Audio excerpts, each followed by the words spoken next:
تعالى مولدን የፈለገ ሰው ማክበር ይችላል ያልፈለገ ሰው ደግሞ አለማክበርም ይችላል ስንል መውሊድን መቃወም የፈለገ ሰው መቃወም ይችላል ማለታችን እንዳልሆነ ሊታወቅ ይገባል ማለት ነው ምክንያቱም መውሊድ የሚባለው ነገር በዑለማዎች መካከል ኺላፍ ያለበት ነገር አይደለም ለክ መስአላ ኺላፊያ እንደሚባለው ማለት ነው ዑለማዎች በፍሩዕ ጉዳይ ላይ እንዳደረጉት መናገር ሸፋዒያና ሐነፊያ መካከል በሐነቢላና ማሊክ መካከል እንዳለው አይነት ማለት ነው مثلا ሴት ልጅ ባለቤቷን ታስፈታለች ሲሉ ሸፋዒያዎች ሐነፊያዎች ደግሞ ላታስፈታም እንዳሉት አይነት የራሳቸው የሄዱበት መንገድ አላቸው ይሄንን ሲሉ እንግዲህ ዲቴል መግባት አልፈልግም ራሱም ስላልሆነ ማለት ነው እንዲህ አይነት አይደለም እንዲህ አይነት መስአላ አይደለም መውሊድ ማለት ነው የመውሊድ ጉዳይ በዑለማዎች መካከል ወጥ የሆነ አቋም ያለበት ነው ማለት ነው ልክ እንደኔና እንዳንተ አይነት እይታ ባለው ሰው ሳይሆን አህልያው ባላቸው ዑለማዎች በአኢማዎች መካከል እንደዚሁም ደግሞ በሸሪዓ ሚዛን ተመዝኖ ሙሉ የሆነ መረጃና ማስረጃ ቆሞበት በሸሪዓ እይታ ታይቶ መውሊድ ፍቁድ የሆነ ነገር ነብዩ አለይሂ ሰላቱ ወሰለም መውደድ አላህ ተዓላን ማመስገን እንደሆነ እንደዚሁም ደግሞ ጣዓ እንደሆነ አላህን መታዘዝ እንደሆነ መውሊድን ማክበር የሰራው ሰው ትልቅ አጅር የሚያገኝበት ያልሰራው ሰው ደግሞ ትልቅ አጅርን እንዳስመለጠ የሚታይበት የሆነ ጉዳይ ነው ይሄ ጉዳይ የተዘጋ ነው ማለት ነው በፍቁድነቱ ጉዳይ ላይ የትኛውም ዒልም ያለው ሰው ተነስቶ የነቀፈው ጉዳይ አይደለም ማለት ነው እንግዲህ እስካለንበት ጊዜ ድረስ በለንዳውም ሐፍ ያደረጉ ያበረታቱ እየተገበሩት ያለፈ ጉዳይ ስለሆነ አሁን ላይ ባለንበት ጊዜ እንግዲህ የሆነ ፍርቃ መቶ መውሊድን ሊቃወም ወይም ደግሞ መውሊድን አይፈቀድም ሊል ቢሞክር ማንህ አንተ ነው የምንለው ማስረጃ ምንድነው ነው የምንለው ማለት ነው ምክንያቱም ዑለማዎች አንድ ቃኢዳ መመሪያ ያላቸው ማለት ነው ليس كل خلاف جاء معتبر ይላሉ الا خلاف له حظ من النظر يعني ተቃርኖ ሁሉ ምን አይደለም ይላሉ ተቀባይነት ቅቡልነትን በሸሪዓ የሚያገኝ አይደለም ይላሉ ኢላ خلاف له حظ من النظر ይላሉ ኢላ ሸሪዓ ላይ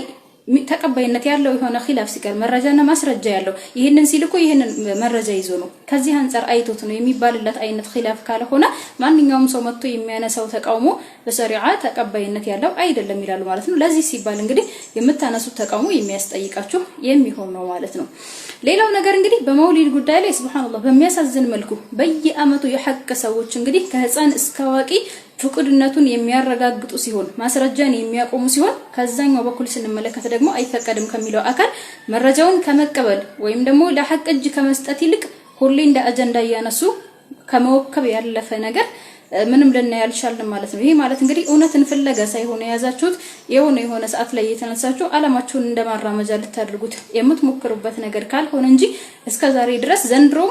አምናም ወደፊትም መረጃ ከመቅረብ ወደ ኋላ ይልም ማለት ነው ነብዩ ሰርተውታል ሱሐበቶች ሰርተውታል አዘውናል በሚለው ጉዳይ ላይ ከሐዲስ ከቁርአን ማስረጃ እየመጣላችሁ የሚቆም ነው የሚሆነው ነገር ግን ልትሰሙ አልቻላችሁ ማለት ነው እንደ ጥቅል እንግዲህ መውሊድን አይፈቀድም ማለት ክልክል የሆነ ነገር ሲሆን አለማክበር ግን የሚያስጠይቅ አይደለም مثلا ራዋቲቦች ሶላቶችን ስንመለከት እንግዲህ እኛ ማንንም ሰው ራዋቲብ ሶላትን አልሰገድክ ብለን ሱና ሶላትን አልሰገድክ ብለን ስንተችም ስንቅስም አንስተዋልም ምክንያቱም ሐፍ ብናደርግ ብናበረታታ እንጂ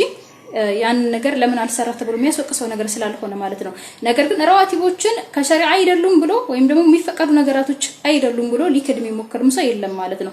ለዛ መውሊድም እንዲህ አይነት ሁክም ነው ያለው ማለት ነው የሚሰራበት ትልቅ አጅር ያገኝበታል የማይሰራበት ደግሞ ትልቅ ثوابን ያስመለጠ ይሆናል ማለት ነው አላህ ተዓላ በተከበረ ቁርአን አንቀጹ እንዳለ ነው ቁል ቢፈድሊላሂ ወቢረህመቲሂ فبذلك فليفرحوا ይለናል ማለት ነው هو خير مما يجمعون